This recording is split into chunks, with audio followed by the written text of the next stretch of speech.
Hi there and welcome to Bustthenet. On today's show, I'm going to try and explain how you can make your tactics a bit more effective. Now, essentially, whenever I'm playing a game of football on Football Manager, I'm always, I don't care about stats like possession numbers, crosses, blah. All this just is not something I look at. I'm more interested in key pass combinations. I'm interested in who's making the right kind of passes. I'm more interested in who's receiving, whether my playmakers are receiving passes or my target man is receiving passes, whether I'm completing passes in the right areas. That is information is more valuable to me. But how do you measure if a tactic is truly effective? Is it okay? Some might say scorelines. That's all I care about. Yeah, but true, scoreline is important. You want to win the games, right? But you want to know whether you win the games well, whether you played a good game and won the match, because we've seen sides that play poorly and win, and we've seen sides that play really well and win too. I want to play really well and win. But how do you know when you're playing really well? In the game of Football Manager, I basically I won't say I created the term because I think it's been around. Called Cybot, shots inside the box on target, right? So essentially, I'm looking to create quality chances inside the box that are on target. And I'm actually counting the number of chances as the game goes by. Then when the match is over, I'll analyze my tactic. After about 5 to 10 games usually, because 1 or 2 games is usually not enough. So over the span of about 10 games to 15 games, I'll analyze my tactic. Some of you who have been following my channel have probably seen me do this last year. I'm going to do it again this year. I'm going to do a short little guide specifically on how to make your tactics a bit more effective. But before we go further, let me just revisit the statistics in the game. Now, statistics, they only give you a piece of the information. Like if you go into a game and you see total shots 42, on target 12, long shots 6 or whatever the number is, does it tell you anything? Honestly, it does not, because you don't know if the chances were good. So when I use a term like cybot, like shots inside the box that are on target, this is an indicator to me that, okay, whether or not I was creating solid chances and whether my tactic was effective. So when I'm going into the game, I'm typically looking at things like the areas in which I'm shooting from. So if you were to take the penalty area in the goal area, the mouth area, you got several zones inside the. So this is like a shot matrix. So shots can be taken from any one of these zones. Typically, the best shots will come from zones 1, 2, and 3. Then it goes to 4, then maybe 5, then 6, 7, and finally 8. So there was a guy who did a historical analysis in the Premier League, and these were the numbers they were brought out. And I actually did a video last year called Exploiting the Golden Zone, where I talked about this as well, that you want to exploit the golden zone. This golden zone is where you want to keep possession of the ball, and it's important for you to work chances from these areas, because then if you can get the penetration into the final third or penetration into the box, then you might create really good chances. So you could have a cross coming in from wide, and you can have players in the zones 1, 2, and 3 that can finish off the chances. So ideally, you want to have shots that are inside that area. Now, if I'm looking at some of my matches, like this match in particular, we were playing this match. I'm going to try and not reveal the match as far as possible, because this is going to be coming up in the show very soon. Now, this is a game where the opposition really only had 5 shots inside the box. We had a lot more shots inside the box, and I had some very good chances that were centrally placed within zone 3, and not a lot in zone 1, because zone 1 is literally in front of the keeper, and then zone 2 I had a couple as well, but essentially most of my chances were falling within zones 1, 2, 3, and 4. Now, this is not bad. I was very happy with how we were performing. So I knew that if I could keep this up, we would be scoring goals. And true enough, we finished this match. We scored 3 goals. The opposition, who were limited towards penetrating this area didn't really do very well. This comes back to some analysis that other people have done, which has got to do with XG analysis. Now, a site that I sometimes go to is Tableau Public, which has got a lot of information. This guy keeps it current. So he has a workbook from last season, and there's lots of information here: touches, dribbles, team conversion rate, team stats. They're all here. So if you wanted to do your own deep analysis of certain teams, you can. However, what I did was a bit more lazy. I went to another website that actually does all the analysis, and they had it all in here. They've done a pretty good job. All right, the next thing we want to deal with is quality chances inside the box. Now, when you go to XG analysis, this is usually referred to as big chances, big chance conversion rate, right? And then you got big chance shot on target conversion rate. So there's a lot of numbers that get bandied around, but I want to keep things simple. I don't want to get too in-depth into this because this can be an exercise all by itself, and I don't plan on doing that. Last year I analyzed 100 games of mine to find out what was my big chance conversion rate. It was closer to about 50%. So 1 out of 50, which is okay, fair enough. I mean, if I'm looking at the league right now, that puts me on par with Arsenal, for example, right? Arsenal's big chance conversion rate is like 58%, and then you've got sides like Liverpool at 56.7%, sides like Man City at 57%. So it's okay. I mean, it's a reasonable number. So what is a big chance? A big chance isn't any chance that you get a shot on target. The closest we can come to in the game is going to be clear-cut chances. Now, here, there's a big debate that's been going on for a while that, maybe the numbers aren't accurate in the game. So if you want to go through and do it individually, that's fine, do it. Or just take the numbers in the game, right? Clear-cut chances created, clear-cut chances converted. This is fine as well. I mean, this is 36 over 51. I created 51 clear-cut chances, and I converted 37 of them. So this is the closest that we get in the game, and I love this. Okay, this saves me the effort of going through every single game if I wanted to. So this will give you an indication of your own big chance conversion rate. So this is the closest that we can get to in the game. Now, so what you're going to do in the game is you're going to look at the area. So the big chances are probably in zone 1 and zone 2, clear-cut chances, one-on-one situations, penalty kicks. These are all considered big chances, right? In XG analysis, they even have a lot of detailed information that I don't want to go through because it's just too much. So how do we improve our big chances? How do we improve our conversion rate in the game? First thing that we have to understand, the first thing we have to address is your own squad. Because in order for you to create an effective tactic, you need to know your own team. You need to understand whether your team can play a defensive game, whether they are suitable to play, whether they can play what kind of width can they play, what kind of defensive shape can they play. Can they play narrow? Because if you play narrow, then you're going to give up the flanks. This means that you're going to deal with crosses.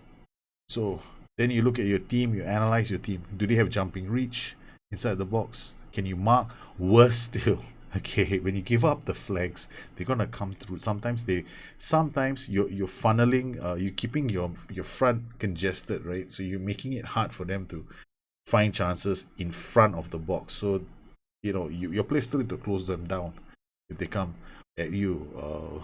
Can you prevent long shots? Now, if you play wide, closing down the flanks and you opening up the middle, then are your players good enough at marking, positioning to prevent long shots at your box?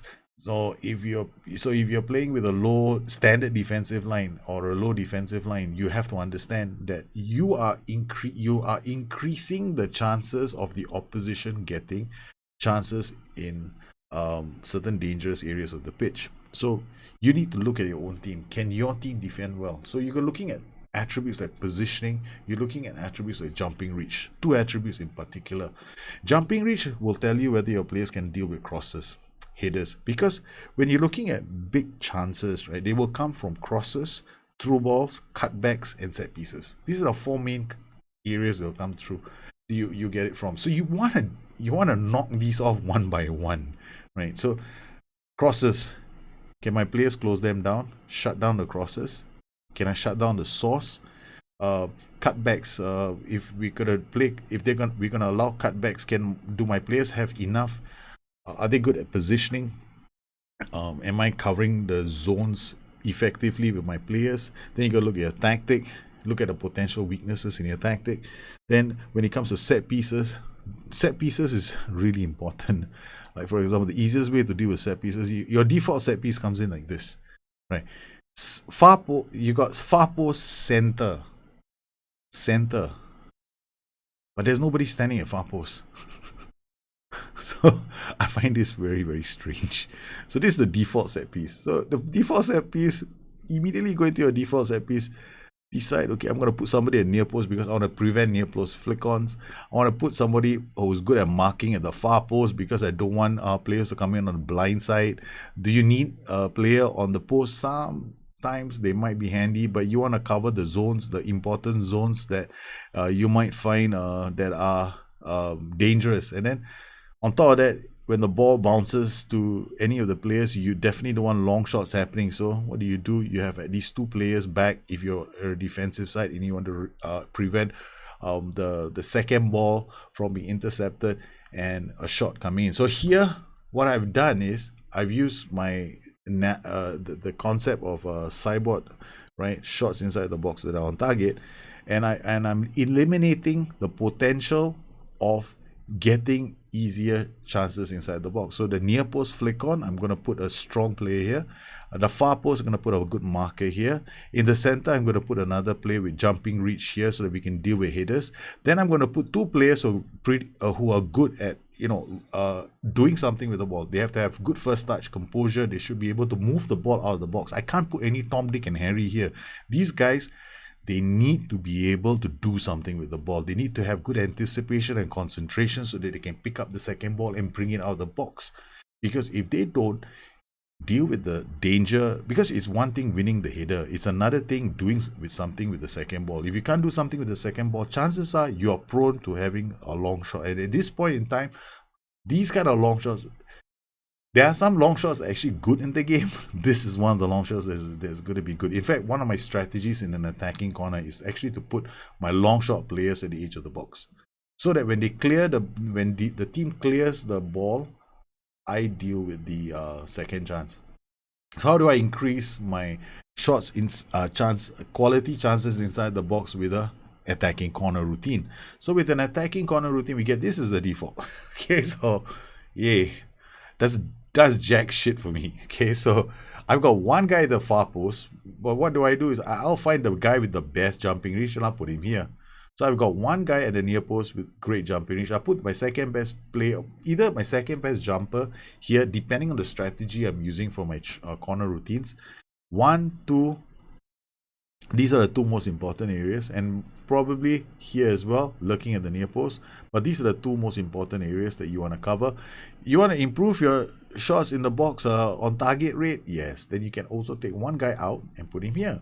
Play the short pass. You can have options. Now what will happen is when you deliver the corner, you got your best player hitting the ball.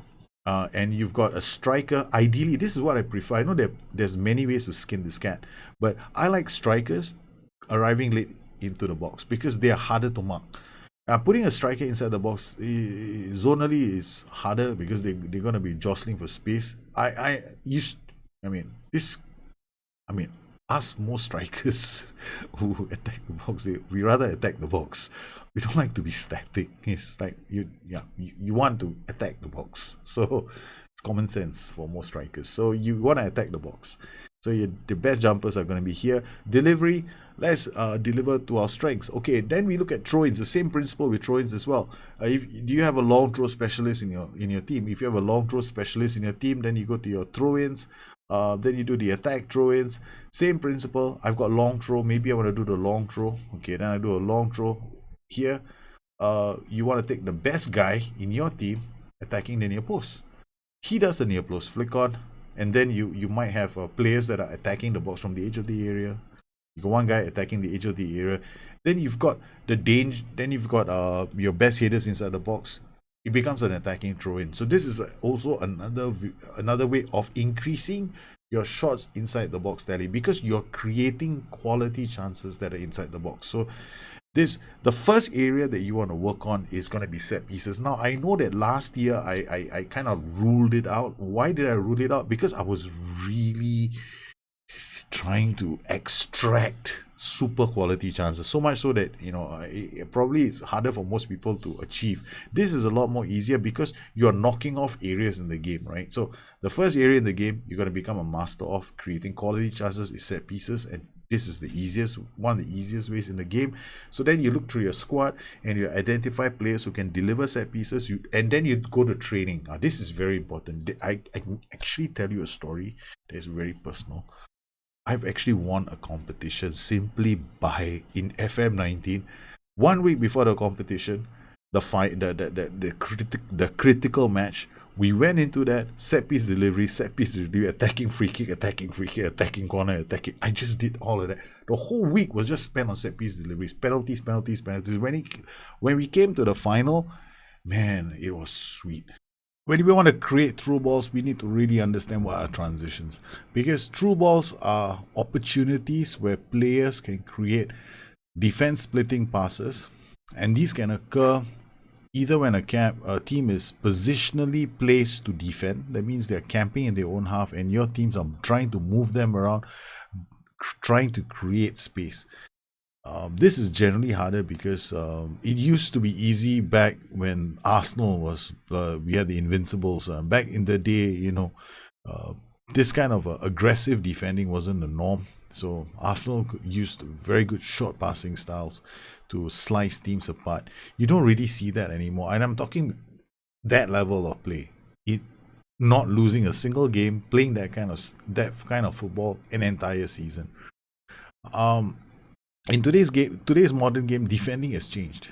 All right, we've now got more aggressive styles of defending, full court presses by teams to unsettle teams the way they play. We have teams now that tuck their fullbacks inside, so they congest the front, the area in front of goal, so that you don't make it easy for teams to play that kind of one-touch passing into the box anymore. Engashers, those static playmakers that used to hang around the penalty box, and all they did was thread fine needle passes. They are dinosaurs.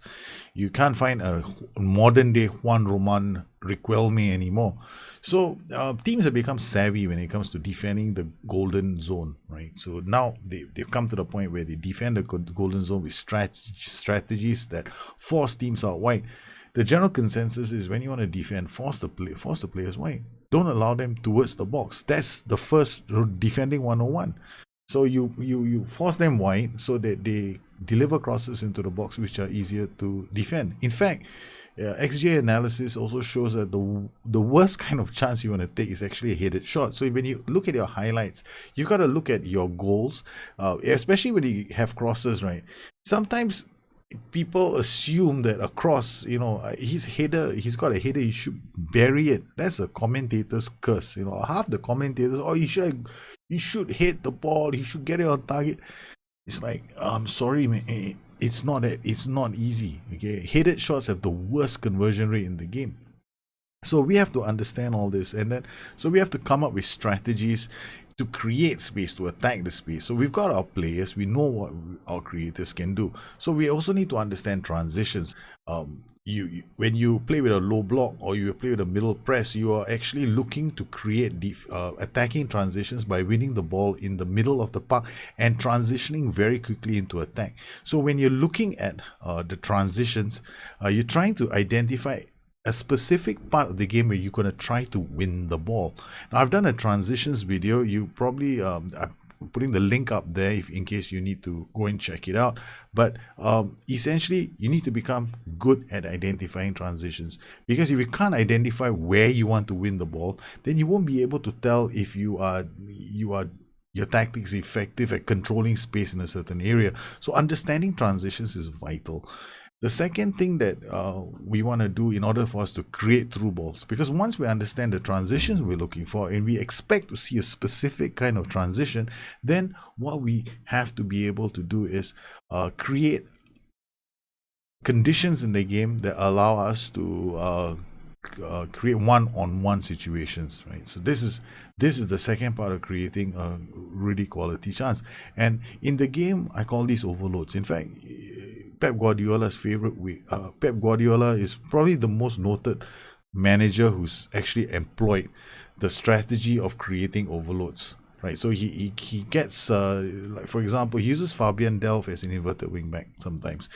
Against good sides, you will see Fabian Delph drifting into middle, becoming an auxiliary defensive midfielder, so that they can control a specific side of the pitch more effectively. So they draw more players to them. In effect, what they're trying to do is they're trying to use the wider play, leave the wider players unmarked so that they can attack the box diagonally, because then they have one-on-one situations. They've got Leroy Sané, they've got Raheem Sterling, they can attack the box with Sergio Aguero drifting deep, acting more like a false nine sometimes, even drawing defenders away so that they can attack the space that has been created caused by the overloads. Now, if you want to know more about overloads, I have also done a video, because I'm not going to go into detail about how you can create overloads, because I've already done that in another video, so please check that one out. So the other way of creating these kind of good chances is understanding how to make overloads, how to create these overload situations, because what you want to do is drawing teams to them.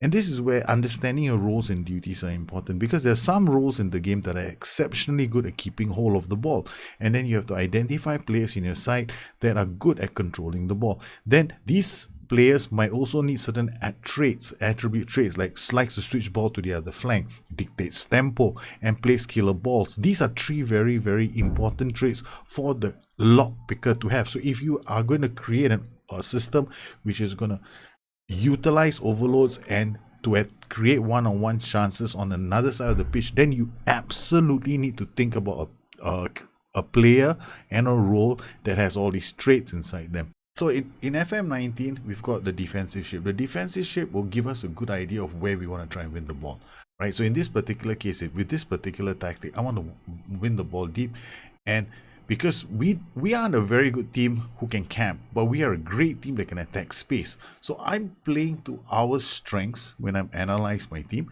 and I've gone, okay, fine, we're going to defend deep. I'm going to ask these two backs to sit narrower so that they can support the defense to midfield transition. So once we win the ball, these guys aren't going to be far away from the two creators. So they will funnel the ball to the two creators. Since they're sitting narrower, they will funnel the ball to these creators, and if we can have enough, we have a situation here that will probably create an overload. We can also use this player to attack the space that's going to be left vacant. So the winger will attack the space, and the pressing forward will be ready, because he's going to be the shoulder of the last defender. So we can attack the space that's going to be created down the right flank. And if all else fails, and then we are defending and there's nobody else doing a good job, then I've got NCB here as a no-nonsense centre back. All he's going to do is hoof the ball over the top. So I have two routes to goal created by understanding the transition I'm trying to win. So you need to know which specific transition in the game you are trying to win, and then you need to be able to identify the spaces you want to control and the spaces that you want to attack. But 20 minutes into the video, I think it's about time I summarize the stuff I've been talking about. First up, we need to understand what constitutes a good chance and what we're looking for when it comes to a good chance conversion in the game. So we have to look at the chances in the game and break them down ourselves, right? So it's either we accept clear-cut chances as listed by the game, or we go into the game and analyze the chances ourselves. Remember, headed shots are not very good. That 99% of headed shots are not going to constitute great chances inside the box. So chances are you want them to be in the danger zone, and they have to be reasonably good one-on-one chances, right? So the players to be unchallenged. These are going to be great chances inside the box, and our goal is to try and create as many of them as possible. So how do we create these kind of good chances? First, we need to have the right kind of players creating those kind of chances. Then we need to understand which kind of transitions we're trying to win. This is largely going to be dependent on the kind of players that you have. If you have a good defensive side, then you probably can sit back, defend, and hit them over the top or through or down the flanks. But you need to identify what your strengths are. If I'm looking at my Everton side, it's very clear. Everton can't really camp very well, but they're very good at attacking space. So we create a system that's suited for Everton's style of play, where they can attack space. The next thing we have to understand is the transition we're trying to win. So here, I've identified, based on the quality of the players I have, that we can play a middle press very effectively.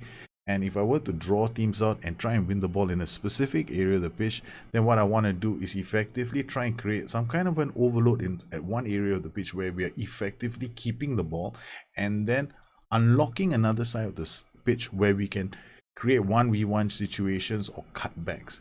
So in order for that to occur, I need to understand what overloads are like. So I have to create overloads, and that allow me to give myself a strong possibility of creating good quality through balls, cutbacks, and crosses.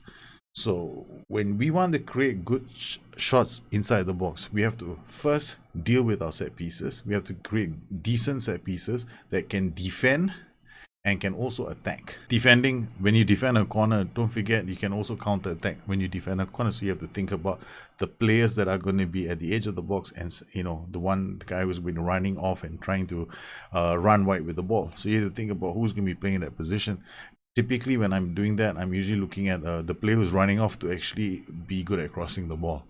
Right, so if he's very good at running off and crossing the ball, then he's gonna make for a very good creator who can deliver the cross into the box, or perhaps even in certain cases, I've seen them actually make a beeline for goal because they're that fast.